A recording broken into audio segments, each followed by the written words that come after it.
Hi. A common question on social media and ukulele forums and things like that is, are there easier chords to this song?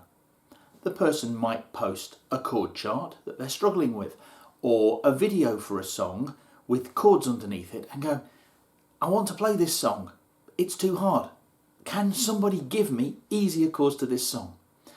And you'll see a variety of replies, and typically, as with many things music, the answer to the question, are there easier chords to this song, is yes, no, maybe. One of the problems is that people will either say, yes there are, no there aren't. They might post a link to somebody else's chords to that song, which might be simpler.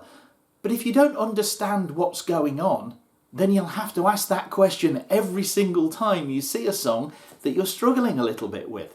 In this video, we're going to look at a short chord pattern that might look quite scary and quite intimidating, and might be the sort of thing that someone starting out on the ukulele would look at and go, nope, I can't do that.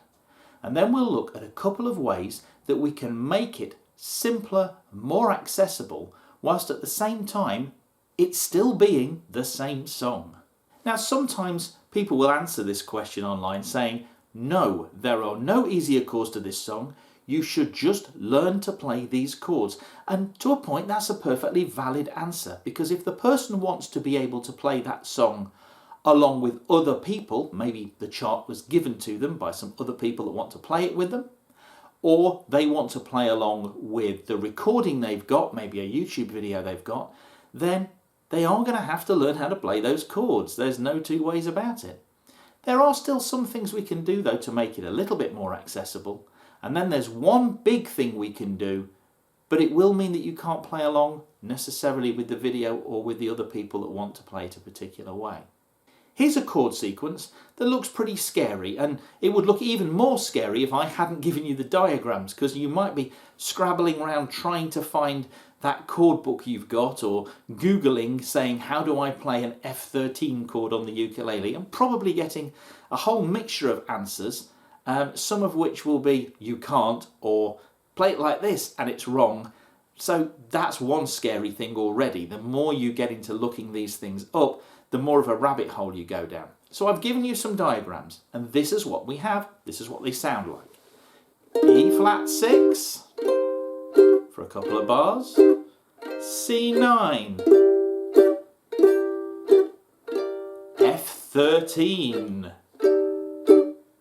B flat 9, E flat 6, B flat 9 again. They sound nice. So let's say that the chart you've got, or the video that you want to play along with, or whatever, has those chords on it, and you just aren't ready for those chords yet. Does it mean that you can't play this song? Well, there are a couple of things going on with that chart.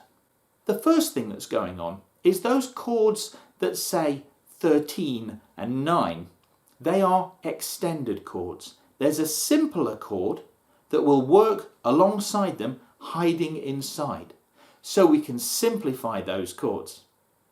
The same goes for our sixth chord.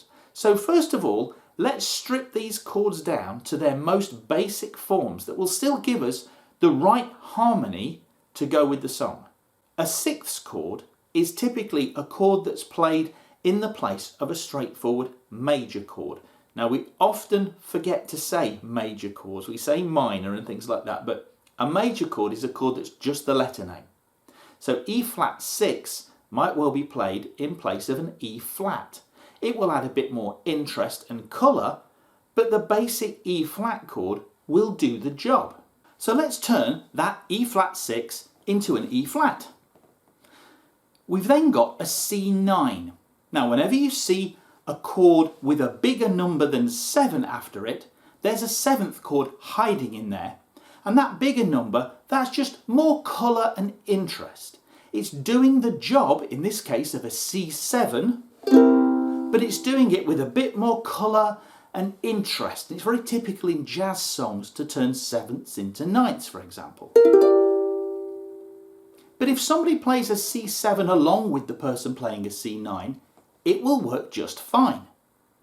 We can apply that same thing to the B flat 9s as well.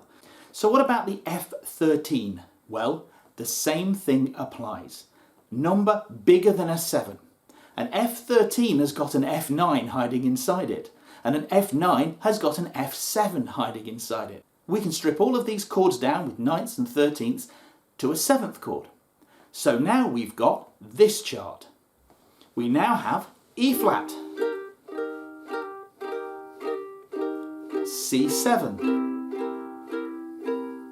F7, B flat 7, E flat, B flat 7.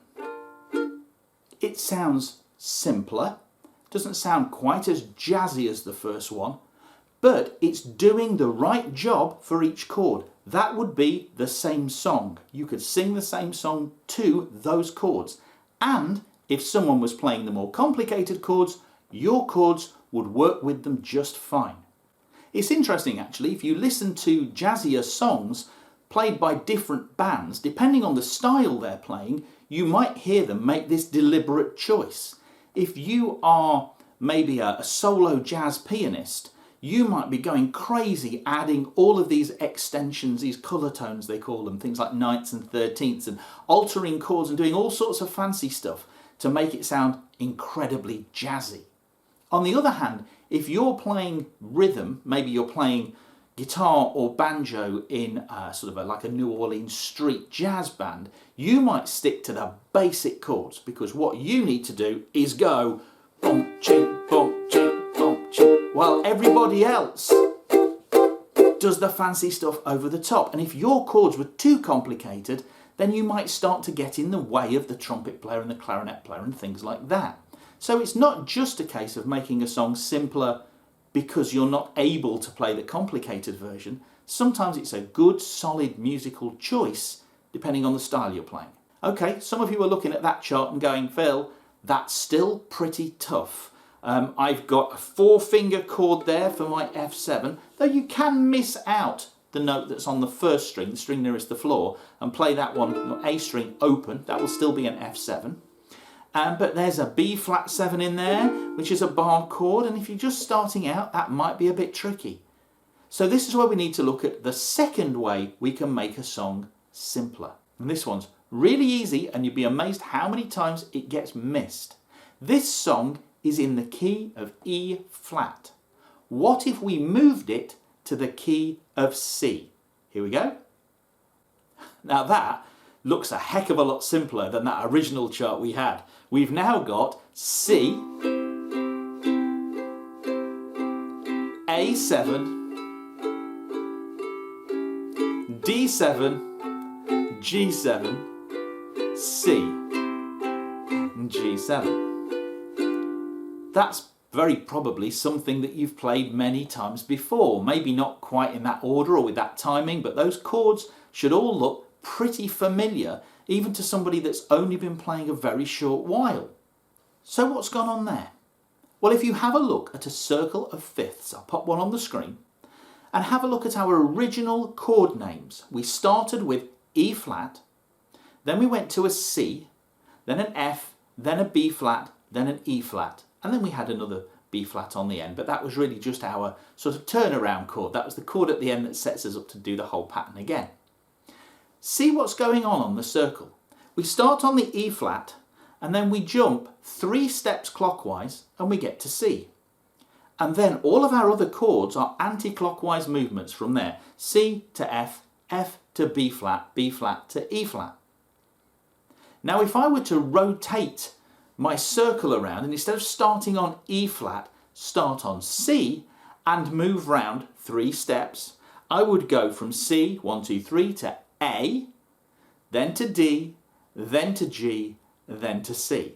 What doesn't change is the type of chord. So that E flat is a major chord, so when I move it to the key of C, the C will be a major chord.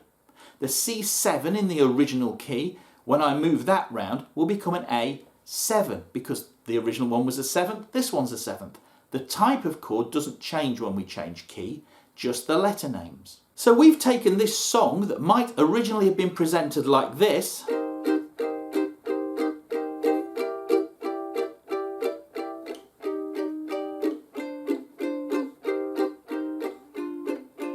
and turned it into this.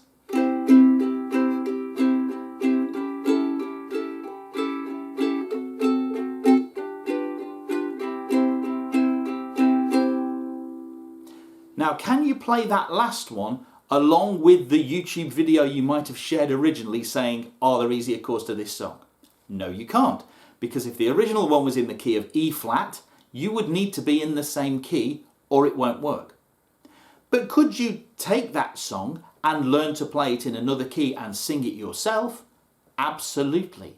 Songs are not fixed to keys. People change the keys of songs to make them more playable on their instrument, to make them more singable so they can suit their own voice range, because sometimes a key might be too high, might be too low for you. C might just be a perfect key to sing it in. Those complicated chords, those ninths and 13ths being made simpler, that first step that we did, that's also a sound musical choice depending on the style of music you're going to do. So, are there easier chords to a song? Well, unless the song is already in the key of C and is using fairly simple chords that are major chords, seventh chords, maybe minor chords, but nothing more complicated than that, then the answer is probably not. It's already as simple as it gets. But if it's anything other than basic chords, and if it's in a key that you're not used to playing in, then there are two ways that you can make that song simpler and more accessible to play. On a little historical note as well, the original ukulele lady, May Singy Breen, was the person who was called upon quite frequently to put ukulele chord diagrams on sheet music in the 1920s and 30s and beyond. But when the ukulele was very, very popular and people bought sheet music more than they bought records, it was quite common for people to buy sheet music, and they could play piano a little, read a little music, and they would make their own entertainment. And the ukulele was so popular that these diagrams were put onto the sheet music because so many people had a ukulele. Well, the same principle applied then. They were trying to make those ukulele chord diagrams musically acceptable. They would work with the piano score. You could play along together with someone reading the piano music, but they also had to be something that your average player could pick up and play quite easily. Otherwise, nobody would want to play it. It would just look too complicated. Well, they got round that by changing the key of the ukulele. The music might have been in E flat, but the ukulele might have had an instruction to put a capo on or to retune. It was a different approach to it. But if you find some old sheet music that was in a key like E flat, you'll often find the diagrams might look like the diagrams I gave you on the simple version at the bottom here, but there might be an instruction to tune your ukulele or put a capo on so that you can follow those. So this idea of making music accessible to people isn't new at all. And I think when you've got this idea of everybody playing music together, whatever their level, and trying to enjoy music in the community, this is a really important aspect. It doesn't mean you don't ever learn to play in E flat. It just means that people can pick up music quickly and play together. So I hope that's answered the question for you and given you some little insights into how you can find easier ways of playing songs that you want to play, even if maybe you're not ready to play them in that key or in that particular way just yet. I hope you've enjoyed this, and I'll see you again soon. Bye bye.